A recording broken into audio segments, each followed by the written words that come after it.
Hello friends, स्वागत है आपका बायोलॉजिकल दुनिया में। जैसे कि आपको पता है कि हम यहाँ पर 11th और 12th से संबंधित कुछ महत्वपूर्ण टॉपिक्स के बारे में चर्चा करते हैं। तो कल हमने पोरीफेरा के बारे में कुछ महत्वपूर्ण लक्षणों के बारे में चर्चा की थी। तो पोरीफेरा के कौन कौन से लक्षणों के बारे में हमने कल चर्चा की थी, उसके कुछ अंश का हम क्या कर लेते हैं, रिविजन कर लेते हैं। हमने देखा था कि जो पोरीफेरा है उसके बाह्य स्तर को, जो पोरीफेरा है उसके बाह्य स्तर को हमने क्या कहा था, एक्टोडर्म कहा था।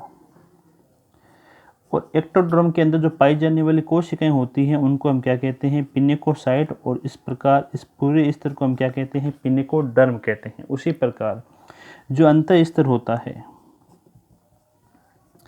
उस अंत स्तर को हम कहते हैं एंडोडर्म। और इसके अंदर पाई जाने वाली कोशिकाओं को हम क्या कहते हैं, कोइनोडर्म कहते हैं। और साथ में हमने देखा था कि कोइनोडर्म है, इसे आप क्या कह सकते हो, इसे आप कीप कोशिकाएं भी कह सकते हो। और कीप कोशिकाओं का पाया जाना पोरीफेरा का एक विशेष लक्षण होता है। और साथ में हमने देखा था कि इन दोनों के बीच में एक विशेष प्रकार का जिलेटिनी पदार्थ भरा रहता है, जिसे हम क्या कहते हैं, जिसे हम कहते हैं मेसेनकाइम। और इस मेसेनकाइम के अंदर विभिन्न प्रकार के अमीबीय कोशिकाएं पाई जाती हैं। जैसे हमने देखा था थिसोसाइट कोशिकाएं होती हैं, ट्रोफोसाइट कोशिकाएं होती हैं, स्क्लेरोब्लास्ट होती है। तो ये सभी कोशिकाएं हैं वो कहाँ पर पाई जाती है, मेसेनकाइम के अंदर पाई जाती है। और सभी कोशिकाओं को हम क्या कहते हैं, अमीबीय कोशिकाएं कहते हैं। तो इस चीज़ के बारे में कल हम अध्ययन कर चुके हैं। तो आज हमारा जो मुख्य पॉइंट है वो इस प्रकार है कि जो पोरीफेरा है उस पोरीफेरा का हमें क्या करना है, उस पोरीफेरा संघ का हमें करना है वर्गीकरण। और वर्गीकरण हम किस आधार पर करेंगे, वर्गीकरण किया जाएगा कंकाल के आधार पर। किस आधार पर किया जाएगा, कंकाल के आधार पर वर्गीकरण किया जाएगा। अब कंकाल के आधार पर इसके अंदर 3 वर्ग हैं। कितने वर्ग हैं, 3 वर्ग। जिसमें से सबसे पहला वर्ग है उसका नाम क्या है, उसका नाम है कैलकेरिया। जो पहला वर्ग है उसका नाम क्या है, कैलकेरिया। कैलकेरिया के अंदर आपको एक चीज़ ध्यान में रखनी है कि इसके अंदर जो कंकाल होता है वो किसका बना होता है, वो कैल्शियम कार्बोनेट से बनी कंटिकाओं से इसका कंकाल बना हुआ होता है। तो पहला जो वर्ग है हमारा उसका नाम क्या है, कैलकेरिया। और कैलकेरिया का जो कंकाल होता है या इसके सदस्यों के अंदर जो कंकाल होता है वो कैल्शियम कार्बोनेट से बने कंटिकाओं से बना होता है। और जितने भी सदस्य होते हैं वो कहाँ पर पाए जाते हैं, समुद्र के अंदर पाए जाते हैं। और समुद्र के कौन से जल में पाए जाते हैं, ये उथले हुए जल में पाए जाते हैं। तो ये चीज़ आपको ध्यान में रखनी है।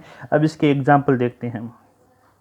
इसका एक सबसे महत्वपूर्ण एग्जाम्पल है जिसका नाम है ल्यूकोसोलेनिया। ये नाम पहले भी आ चुका है क्योंकि ल्यूकोसोलेनिया पोरीफेरा का एकमात्र ऐसा सदस्य है जिसके अंदर अम्लीय संमिति पाई जाती है, जबकि पोरीफेरा के अन्य सदस्यों के अंदर असंमिति पाई जाती है। तो ल्यूकोसोलेनिया है, ये सबसे छोटी स्पंज है, सबसे छोटी स्पंज है। और ये कौन से वर्ग का सदस्य है, ये कैलकेरिया वर्ग का सदस्य है। इसके अलावा इसका एक एग्जाम्पल और आपको ध्यान में रखना है जिसे हम क्या कहते हैं, साइफोन कहते हैं। क्या कहते हैं, साइफा कह सकते हैं या साइकोन कह सकते हैं।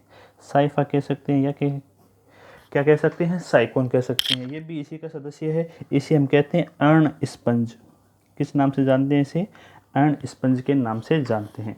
तो हमारा पहला वर्ग है कैलकेरिया, कैल्शियम कार्बोनेट से बना कंकाल पाया जाता है। एग्जाम्पल है ल्यूकोसोलेनिया जिसे सबसे छोटे स्पंज कहते हैं। साइफा या साइकोन है। तो इसके बारे में आपको ध्यान में रखना है। जैसे कि हम नोट्स के अंदर देखते हैं कैलकेरिया, तो यहाँ पर कंकाल किसका बना हुआ है, कैल्शियम कार्बोनेट से कंटिकाओं का बना हुआ कंकाल पाया जाता है। कहाँ पर पाए जाते हैं, सभी समुद्री है उथले जल में यानी ऊपरी जल में पाए जाते हैं। एग्जाम्पल क्या है, ल्यूकोसोलेनिया है जो कि सबसे छोटी स्पंज है। जो यहाँ पर शब्द लिखा हुआ है पेरेनकाइमुला, ये पेरेनकाइमुला ल्यूकोसोलेनिया के लार्वा का नाम है। तो आपको ये चीज़ ध्यान में रखनी है। पेरेनकाइमुला क्या है, यह ल्यूकोसोलेनिया का लार्वा है और ल्यूकोसोलेनिया सबसे छोटी स्पंज होती है। इसके अलावा साइफा या साइकोन है जिसे हम अर्ण स्पंज भी कहते हैं। और इसके लार्वा को हम क्या कहते हैं, एम्फीब्लास्टुला लार्वा कहते हैं। तो ये दोनों चीज़ें आपको ध्यान में रखनी है।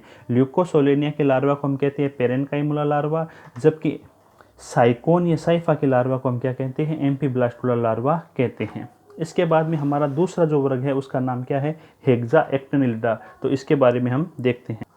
जो दूसरा हमारा वर्ग है उसका नाम क्या है, उसका नाम है हेक्साएक्टिनिलिडा।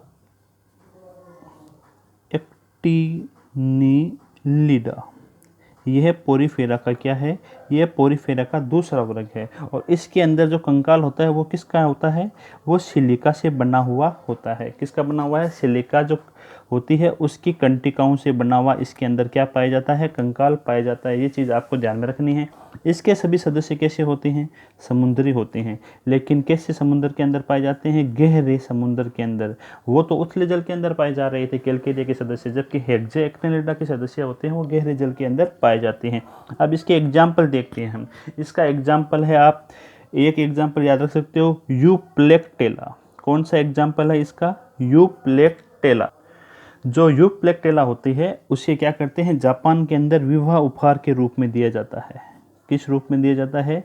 विवाह उपहार के रूप में दिया जाता है। और इसे इसीलिए हम कहते हैं वीनस की पुष्प मंजूषा। क्या कहते हैं? वीनस की पुष्प मंजूषा भी किसे कहा जाता है? यूप्लेक्टेला को कहा जाता है। जापान के अंदर विवाह उपहार के रूप में इसे दिया जाता है। इसके अलावा आप एग्जाम्पल और याद रख सकते हो जिसका नाम है हाइलोनिमा। क्या है? हाइलोनिमा। और एक है फिरोनिमा। जो फिरोनिमा होता है या फिरोनोमा भी कह सकते हैं यहाँ पे, फिरोनिमा या फिरोनोमा, चलो हमने कर दिया फिरोनिमा। जो हाइलोनिमा होती है उसे हम कहते हैं ग्लास रोप स्पंज, क्योंकि पोरीफेरा के सदस्य हैं। इसी प्रकार फिरोनोमा को हम क्या कहते हैं? प्याले नुमा स्पंज। क्या कहेंगे? प्याले नुमा स्पंज कहते हैं। तो ये आपको ध्यान में रखना है। कौन से वर्ग के बारे में? हेक्साएक्टिनिडा वर्ग के बारे में। कंकाल होता है वो सिलिकाओं की कंटिकाओं से बना हुआ होता है, समुद्र के अंदर गहरे जल में पाए जाते हैं। यूप्लेक्टेला है जिसे विवाह उपहार के रूप में कहाँ पर दिया जाता है? जापान के अंदर दिया जाता है और इसे वीनस की पुष्प मंजूषा भी कहते हैं। और हाइलोनिमा को हम कहते हैं ग्लास रोप स्पंज, और फिरानोमा को कहते हैं या फिरोनिमा को कहते हैं प्यालेनुमा स्पंज। तो देखते हैं नोट्स के अंदर क्या लिखा हुआ है इसके बारे में। देखो, सबसे पहले दिया हुआ है कंकाल है वो किसका बना हुआ है? सिलिकाओं की कंटिकाओं से बना हुआ इसके अंदर कंकाल पाया जाता है। सभी समुद्री है, ये भी समुद्री है, ये भी समुद्री है, लेकिन ये उथले जल के अंदर पाए जा रहे हैं और ये गहरे जल के अंदर पाए जा रहे हैं। अब इसके अलावा यूप्लेक्टेला हमने देखा था कि जापान के अंदर विवाह उपहार के रूप में इसे दिया जाता है। किस रूप में दिया जाता है? जापान के अंदर विवाह उपहार के रूप में, और इसे क्या कहते हैं? वीनस की पुष्प मंजूषा भी कहते हैं। इसके अलावा हमने देखा था हाइलोनिमा जिसे ग्लास रोप स्पंज कहते हैं, और फिरोनिमा जिसे हम क्या कहते हैं? प्यालेनुमा स्पंज के नाम से इसे जानते हैं। और हमारा तीसरा वर्ग है उसका नाम क्या है? डेमोस्पोंजिया। तो अब देखते हैं हम डेमोस्पोंजिया के बारे में सामान्य जानकारी। जो डेमोस्पोंजिया है, जो कि हमारा कौन सा वर्ग है? डेमोस्पोंजिया। ये हमारा पोरीफेरा का कौन सा वर्ग है? तीसरा वर्ग है। तो आपको ध्यान में रखना है इनका जो कंकाल होता है वो किन का बना हुआ होता है? वो बना हुआ होता है स्पोंजिन तंतुओं का, इनमें कंकाल बना हुआ होता है। इसके अलावा इनके अंदर सिलिका भी पाई जा सकती है। जो कंकाल होता है ना, उनके अंदर क्या पाई जा सकती है? सिलिका भी पाई जा सकती है। तो ये डेमोस्पोंजिया के अंदर आपको ध्यान में रखना है।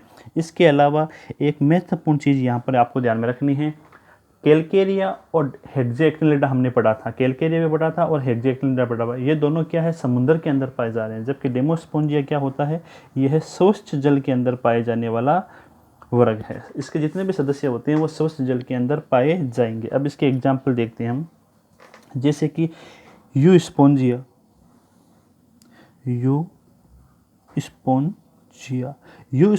है, इसे हम क्या कह सकते हैं? इसे हम कह सकते हैं बाथ स्पंज। क्या कह सकते हैं? बाथ स्पंज कह सकते हैं। एक होता है स्पोंजिला। दोनों ही एग्जाम्पल महत्वपूर्ण है। इसे हम कह सकते हैं स्वच्छ जलीय स्पंज। क्या कह सकते हैं? इसे हम स्वच्छ जलीय स्पंज के नाम से भी जान सकते हैं। और एक है क्लियोना, जिसे हम जिसे छेदक स्पंज के नाम से भी जानते हैं। इस स्पंज को क्या कहते हैं? छेदक स्पंज कहते हैं। इसके अलावा मरमेड के दस्ताने जैसे चेलाइना है। क्या है? चेलाइना। और चेलाइना को हम क्या कहते हैं? मरमेड के दस्ताने। जो एग्जाम्पल है ना, वहीं से अक्सर क्या होता है? क्वेश्चन पूछे जाते हैं। तो देखते हैं डेमोस्पोंजिया के बारे में। जो डेमोस्पोंजिया होते हैं वो कंकाल किसका निर्मित होता है? स्पोंजिन तंतुओं का मुख्य रूप से कंकाल होता है। इसके अलावा सिलिका से भी इनका कंकाल है वो निर्मित हो सकता है।